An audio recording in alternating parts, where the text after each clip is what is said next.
So today I'm going to demonstrate some illustration techniques, and I'm going to start with playing around with line because it's a basic building tool, a resource for illustration, and probably the thing that you see in most illustration of children's books. So one of the things with line, and of course I'm an illustrator, so I love to draw and doodle, and a way, and I also often am working with teachers and children, and so I always start with sort of doodling and scribbling, and just to warm up, so that there's some fluidity to what you're doing. Now, speaking of doodling, doodling is actually a great way to listen to things that people are talking to you about or even reading out loud. And you know that if you're doodling, you will remember what you heard much better. So a little bonus about doodling. So with line, one of the things that you see in illustration and you look for in illustration is a kind of liveliness of line. Now, when you're a child, if you look, I'm just going to draw as though I'm a child. And one of the things that children do, because when they're very young, is they have a certain fluidity to what they're doing, and they're not actually looking at something and trying to draw. They're actually drawing something that's more symbolic, and they may just add little bits to it. This actually is one of the reasons why children's drawing is so lively looking, because it's so fluid and they don't stop and worry about it. The challenge in illustration is always to create life on the page, and life on the page comes from the spontaneity of the line that you see. However, that's hard to achieve, so there are other things that people do with line in order to make things come alive and to create their drawings. So sometimes people have a kind of agitated line, and they do a lot of kind of scribbles with it, and as they draw, it retains a bit of liveliness. So if you were to look at the work of Quentin Blake, for example, he's a great English illustrator. He has a line that's like this, and then he does something else. He often adds just a bit of water or a black line to what he's doing, and he adds a bit of liveliness in the way he pulls out the color from the line that he's working on. Now, another wonderful person for doing lively little scratchy work was Maurice Sendak.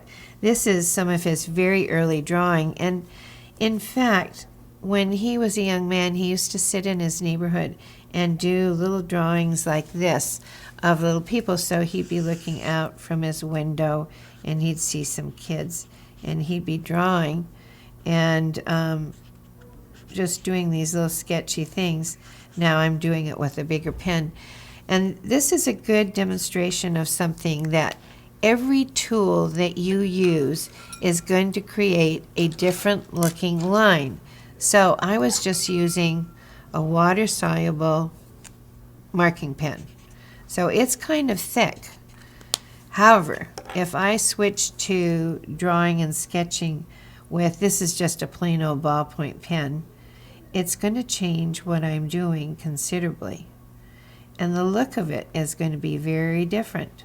So in fact, when I picked up a smaller pen, you can see that what I'm doing is a little closer to what Maurice Sendak was doing when he was using a little, probably same kind of a pen that I have in his hand. I want to call your attention to the difference in terms of the utensils that you use or the kind of line that you create. So this is an old-fashioned dip pen, and every time I dip it in, I get a certain quantity of ink and I'm going to run out. But the other thing about this kind of a pen is that I can get a different line depending on how hard I press or what side or how I turn the pen.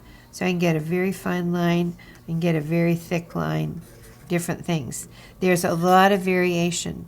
And so when you see people working with this kind of pen, you get, again, a kind of life in the drawing. You can have a wonderful life in it that you don't get in the same way from a ballpoint pen. Now, in the hands of a great artist, you know, no matter what you put in their hands, you're going to get, you may get a liveliness. But if you look at the line that you get from a marking pen, a ballpoint pen, it is a rapidograph. It's the same steady line. It's like that. And this would be true also if you were looking at the marking pen that I was using.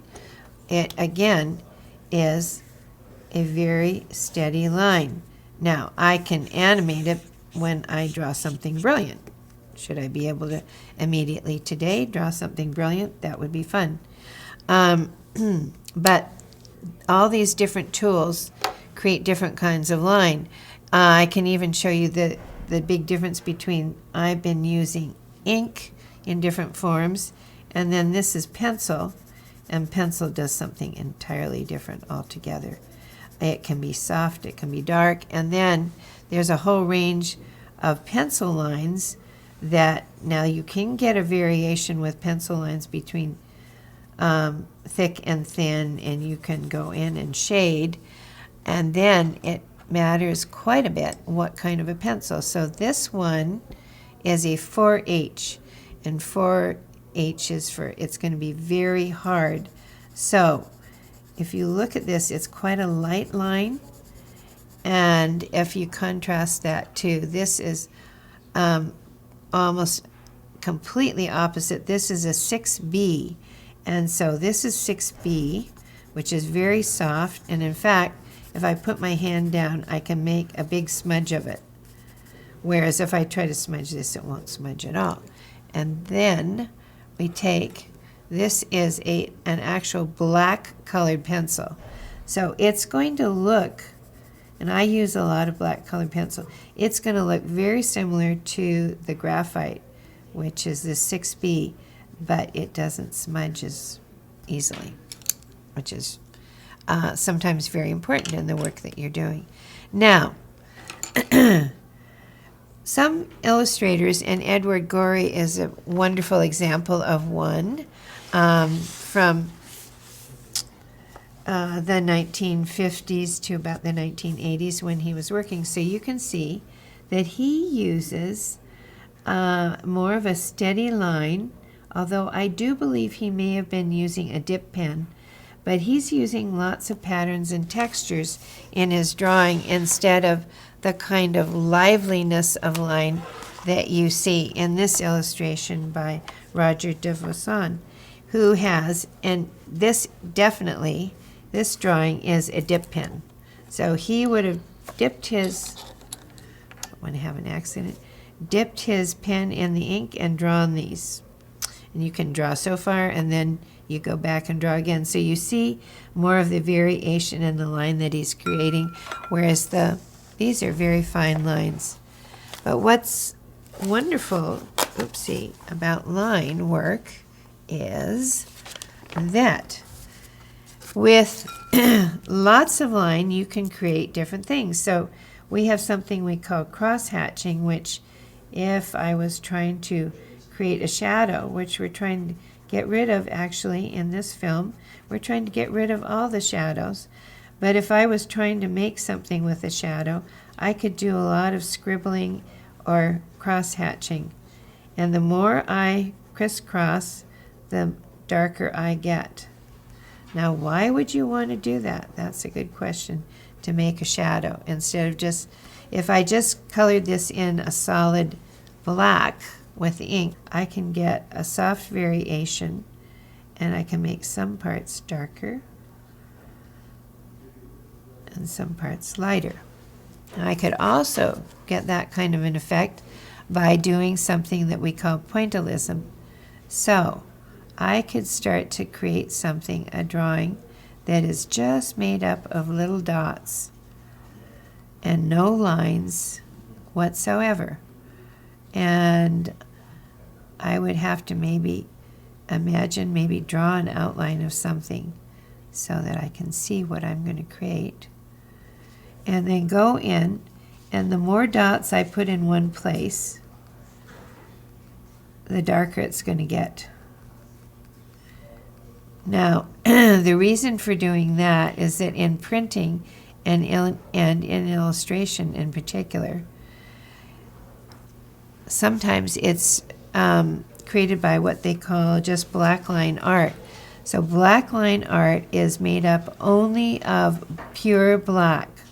So not pencil like this, which is soft, but just pure black lines. So cross-hatching like this, and then pointillism, doing little tiny dots, will give you the look of halftone. And you won't have the expense of having to create halftone screenshots. So, the magic of line. All the things that you can do with line, you can do it with different kinds of utensils. As I said, you can have marking pens, you can have dip pens, and so this is a really good thing that happened. So what happens with dip pens is lots of accidents. So if I was really paying attention to what I was doing, if I was working on an illustration, I would make sure that I had gotten rid of that big blob of ink. But if I was drawing something more spontaneously and playing around, then I might actually hope for a few accidents, because then I might turn that accident into something happenstance. There you have it.